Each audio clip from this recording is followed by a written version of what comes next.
जय श्री राम। राम कथा में आप सभी राम भक्तों का स्वागत है। सभी भक्तों का जय जयकार हो। जन्म सिंधु पुनि बंधु विषु दिन मलिन सकलंक सिय सुख समता पावकी में चांदो बापुरो रंक। श्री रामचंद्र जी और लक्ष्मण जी संध्या करके सो रहे हैं और इधर पूर्व दिशा में चंद्रमा का उदय हुआ। श्री रामचंद्र जी चंद्रमा को देखकर सुख पा रहे हैं। फिर मन में विचार कर रहे हैं कि यह चंद्रमा सीता जी के मुख के समान नहीं है, यानी चंद्रमा से भी सुंदर मेरी सीता है जो जनक जी के फुलवारी में मिली हैं। जन्म सिंधु पुनि बंधु विषु दिन मलिन सकलंक सिय सुख समता पावकी में चांदुरो बापुरो रंक। खारे समुद्र में, नमकीन समुद्र में तो इसका जन्म हुआ चंद्रमा का। ये बड़े ज्ञान की बात है। कोई अगर हिंदू धर्म के संत को, सज्जन को सवाल करे तो इसका उत्तर चंद्रमा का जन्म कहाँ हुआ। चंद्रमा का जन्म समुद्र के खारी पानी में हुआ है। फिर उसी समुद्र से उत्पन्न होने के कारण विष का भाई है चंद्रमा, और दिन में यह मलिन, शोभाहीन, निस्तेज रहता है और अकलंकी, काले दाग से युक्त है। जो चंद्रमा है उसमें काले दाग लगे हुए हैं। चंद्रमा कलंकी है। बेचारा गरीब चंद्रमा सीता जी के मुख की बराबरी कैसे पा सकता है, ऐसा श्री रामचंद्र जी अपने मन में सोच रहे हैं। घटै बढ़ै बिरहिन दुखदाई गरसई राहु निज संधि पाई। फिर यह चंद्रमा घटता बढ़ता है और बिरहिनी स्त्रियों को दुख देने वाला है। राहु अपनी संधि में पाकर इसे ग्रस लेता है। चंद्रमा को राहु ग्रस लेता है। चकवे को चकवी के वियोग का शोक देने वाला है चंद्रमा, और कमल का दुश्मन, कमल का बैरी है। कमल को मुरझा देने वाला। कमल सूर्य के किरण को देखकर प्रफुल्लित होता है और चंद्रमा के उदय होते ही कमल मुरझा जाता है, सुकर जाता है। घटै बढ़ै बिरहिनी दुखदाई गरसै राहु निज संधि पाई। लोक शोक प्रद पंकज द्रोही अब गुण बहुत चंद्रमा तोही। कमल का दुश्मन, कमल को मुरझा देने वाला चंद्रमा है।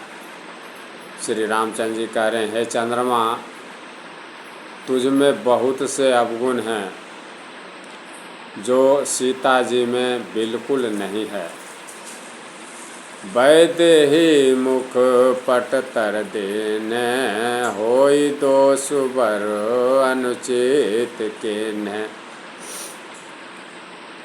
चंद्रमा को प्रभु श्री रामचंद्र जी कह रहे हैं, हे चंद्रमा, तुझ में बहुत अवगुण है जो कि सीता जी में नहीं है। इसलिए जानकी जी, सीता जी के मुख की तुझे उपमा देने में बड़ा अनुचित कर्म करने का पाप लगे, दोष लगेगा।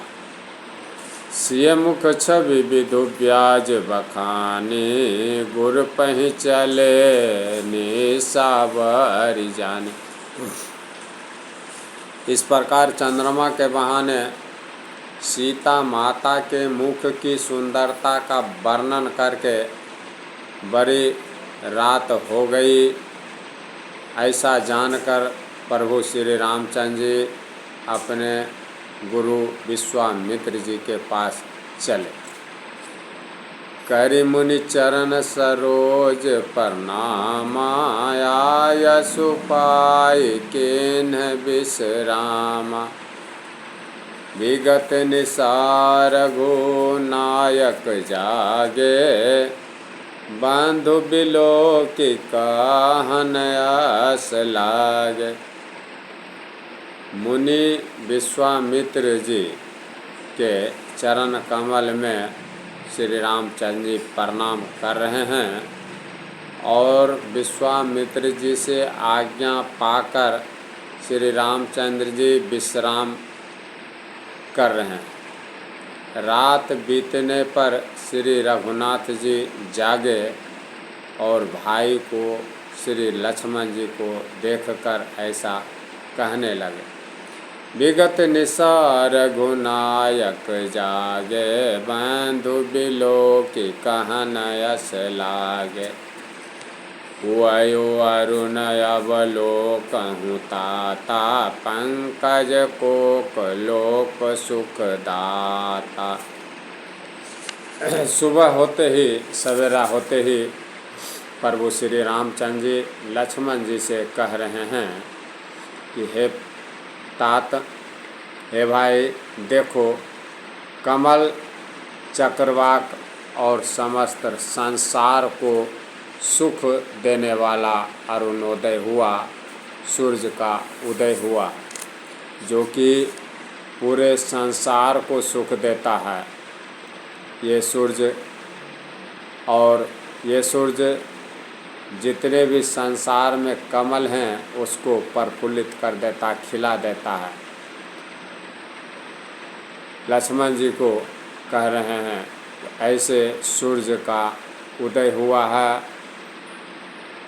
जो पूरे संसार को सुख देता है। लक्ष्मण जी दोनों हाथ जोड़कर प्रभु के प्रभाव को सूचित करने वाली कोमल वाणी कह रहे हैं। प्रभु श्री रामचंद्र जी से लक्ष्मण जी कह रहे हैं, अरुणोदय सकुचे कुमुद उड़गन ज्योति मलिन। जिमि तुम्हारे आगमन सुने, भय निरपति बलहीन। सूर्योदय होने से कुमुदिनी सकुचा गई और तारा गणों का प्रकाश फीका पड़ गया। जिस प्रकार से आपका आना सुनकर सब राजा बलहीन हो गए। लक्ष्मण जी प्रभु श्री रामचंद्र जी से कह रहे हैं कि जिस प्रकार से आपका आना सुनकर सभी राजा बलहीन हो गए, जो भी धनुष यज्ञ में धनुष को तोड़ने के लिए आए हुए हैं, सभी के बल क्षीण हो गए। आपका आना सुनकर ही वे सभी बल से कमज़ोर पड़ गए। उसी प्रकार से कुमुदिनी सकुचा गई और तारागणों का प्रकाश फीका पड़ गया। सूर्य उदय होते ही सूर्य का उदय सुनते निरप सब नखत करहि उजियारे, टारि न सकहि चाप तम भारी।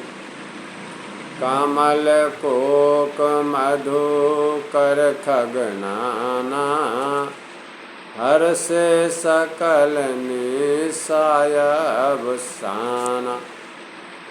सब राजा रूपी तारे उजाला मंद प्रकाश करते हैं, लेकिन वे धनुष रूपी महान अंधकार को हटा नहीं सकते। रात्रि का अंत होने से कमल, चकवे, भंवरे और नाना प्रकार के पक्षी हर्षित हो रहे हैं आनंदित हो रहे हैं। धनुष रूपी महान अंधकार को हटा नहीं सकते। सब राजा रूपी तारे उजाला मंद प्रकाश करते हैं। रात्रि का अंत होने से कमल, चकवे, भंवरे और नाना प्रकार के पक्षी आनंदित होते हैं। सूर्य का उदय होते ही सभी प्रसन्न होते हैं, प्रफुल्लित होते हैं। ऐसे प्रभु सब भगत तुम्हारे, होई हैं टूटे धनुष सुखार। लक्ष्मण जी श्री रामचंद्र जी से कह रहे हैं कि ऐसे ही प्रभु, वैसे ही हे श्री रामचंद्र जी, हे प्रभु, आपके सब भक्त धनुष टूटने पर सुखी हो जाएंगे। जिस प्रकार से सूर्य उदय होते ही सभी पक्षी और कमल, भंवरे आनंदित हो जाते हैं, उसी प्रकार से जब आप धनुष यज्ञ में धनुष को तोड़ेंगे तो सभी भक्त आपके सुखी हो जाएंगे। सूर्य उदय हुआ, बिना ही परिश्रम अंधकार नष्ट हो गया, तारे छिप गए, संसार में प्रकाश हो गया। उसी प्रकार से आपके धनुष तोड़ने से ही सारे भक्तों को सुख मिलेंगे। उदय भानु बिनु श्रम तम नासा, दूरे नखत जग तेजु प्रकाश। तारे छिप गए, संसार में प्रकाश हो गया सूर्योदय होते ही, और सभी जीव जंतु सुखी हो गए। रवि निज उदय ब्याज रघुराया, प्रभु प्रताप सब निरपान दिखाया। तब भुज बल महिमा उद्घाटी, प्रगट धनु विघटन परिपाटी। श्री रामचंद्र जी से, प्रभु से लक्ष्मण जी कह रहे हैं कि हे रघुनाथ जी, सूर्य ने अपने हृदय में उदय के बहाने सब राजाओं को प्रभु आपका प्रताप दिखाया। वो जो सूर्य का उदय हो रहा है, वो सूर्य उदय के बहाने सभी राजाओं को श्री रामचंद्र जी, श्री रघुनाथ जी के प्रताप को दिखला रहे और उसी का उदाहरण दे रहे हैं। रवि निज उदय ब्याज रघुराया, प्रभु प्रताप सब निरपान दिखाया। सूर्य महाराज सभी राजाओं को ये दिखा रहे हैं कि मेरा उदय होने से किस प्रकार से पूरे जीव जंतु ब्रह्मांड के जितने भी पशु पक्षी हैं खुश हो जाते हैं। उसी प्रकार से श्री रामचंद्र जी के आने से सभी भक्त सुख पाएंगे और सभी भक्तों को सुख मिलेगा, सभी हर्षित हो जाएंगे। यही चीज़ सूर्य दिखा रहे हैं सभी राजाओं को जो भी धनुष तोड़ने के लिए आए हैं। तब भुज बल महिमा उद्घाटी, प्रगट धनु विघटन परिपाटी। आपकी भुजाओं के बल, प्रभु श्री रामचंद्र जी से लक्ष्मण जी कह रहे हैं, आपके भुजाओं के बल की महिमा को उद्घाटित करने के लिए, खोल कर दिखाने के लिए ही धनुष तोड़ने की यह पद्धति प्रकट हुई है, ताकि आपका महिमा, आपका शक्ति इस संसार को मालूम हो। बंधु बचन सुनि प्रभु मुस्काने, होई सुचि सहज पुनीत नहान। भाई लक्ष्मण जी के बात को श्री रामचंद्र जी ने सुना और श्री रामचंद्र जी लक्ष्मण जी के बात को सुनकर मुस्कुरा रहे। फिर स्वभाव से ही पवित्र श्री रामचंद्र जी ने शौच के निवृत्त, शौच से सुबह के शौच कर्म से निवृत्त होकर स्नान कर रहे हैं। बंधु बचन सुनि प्रभु मुस्काने, होई शुचि सहज पुनीत नहान। फिर स्वभाव से ही पवित्र श्री रामचंद्र जी गुरु जी के सुंदर चरण कमल में सिर नवा रहे हैं नहा धोकर। नित्य क्रिया करि गुरु पहि आए, चरण सरोज शोभग सिर नाय। फिर स्वभाव से ही पवित्र श्री रामचंद्र जी शौच क्रिया से निवृत्त होकर स्नान करके नित्य कर्म करके पूजा पाठ करके गुरु विश्वामित्र जी के चरण के पास आए और आकर विश्वामित्र जी के सुंदर चरण कमल में अपना सिर प्रभु श्री राम नवा रहे। सतानंद तब जनक बोलाए, कौशिक सुनि पहि तुरत पठाए। प्रभु श्री रामचंद्र जी विश्वामित्र जी के चरण कमल में अपने सिर को नवा रहे हैं। विश्वामित्र जी से अपने गुरु जी से आशीर्वाद ले रहे हैं। सतानंद तब जनक बोलाए, कौशिक मुनि पहि तुरत पठाए। तब जनक जी ने सतानंद जी को बुलाया। जैसे गुरु वशिष्ठ जी, वशिष्ठ मुनि, विश्वामित्र मुनि, वैसे ही सतानंद मुनि हैं जनक जी के। सतानंद मुनि जी को जनक जी बुला रहे हैं और उनसे कह रहे हैं कि तुरंत ही विश्वामित्र जी के पास आप जाएं। सतानंद जी को भेज रहे हैं और उन्होंने आकर जनक जी की विनती सुनाई। सतानंद जी को जनक जी विश्वामित्र जी के पास भेज रहे हैं। जनक विनय तिन्ह आई सुनाई, हर्ष बोली लिए दो भाई।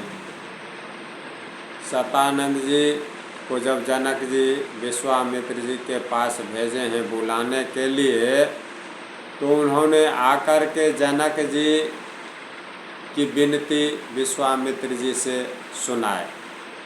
जो भी जनक जी विश्वामित्र जी को बताने के लिए बोले हैं, जनक जी से जो भी जनक जी के मुख से निकला है वो सतानंद जी जाकर विश्वामित्र जी से सुना रहे हैं और जनक जी की विनती विश्वामित्र सुन रहे हैं। सतानंद जी के मुख द्वारा विश्वामित्र जी हर्षित होकर दोनों भाई श्री राम और लक्ष्मण जी को बुला रहे हैं। जनक विनय तिन्ह आई सुनाई, हर्ष बोली लिए दो भाई। जनक जी के विनती को सुनकर विश्वामित्र जी बहुत आनंदित हुए और दोनों भाई प्रभु श्री राम और लक्ष्मण जी को बुला रहे हैं। सतानंद पद बंदी प्रभु बैठे गुर पहि जाई, चलहु तात मुनि कहु तब पठवा जनक बोलाय। सतानंद जी के चरणों की वंदना करके प्रभु श्री रामचंद्र जी गुरु के पास जाकर बैठ गए विश्वामित्र जी के पास। तब मुनि कह रहे हैं कि हे तात, विश्वामित्र जी कह रहे हैं प्रभु से, हे तात चलो, जनक जी ने बुलाया है, जनक जी ने बुलावा भेजा है, जो कि सतानंद जी लेकर आए हैं जनक जी का समाचार। और जनक जी हम लोगों को बुलाए हैं तो उनके पास चलो। ये स्वयंवर देखिए जाए, सुकाहि धों दे बड़ाई, लखन कहा जस भाजनु सोई, नाथ कृपा तब जा पर होय। विश्वामित्र जी कह रहे हैं कि जनक जी ने बुलाया है हम लोगों को, राम लक्ष्मण और विश्वामित्र जी को, तो चलकर सीता जी के स्वयंवर को देखना चाहिए। जब बुलाए हैं तो देखें ईश्वर किसको बड़ाई देते हैं, ऐसा विश्वामित्र जी कह रहे हैं। यानी कौन धनुष को तोड़ता है ये चीज़ देखते हैं, ईश्वर किसको बड़ाई देते हैं। लक्ष्मण जी विश्वामित्र जी के बात को सुनकर कह रहे हैं, हे नाथ, जिस पर आपकी कृपा होगी वही बड़ाई का पात्र होगा।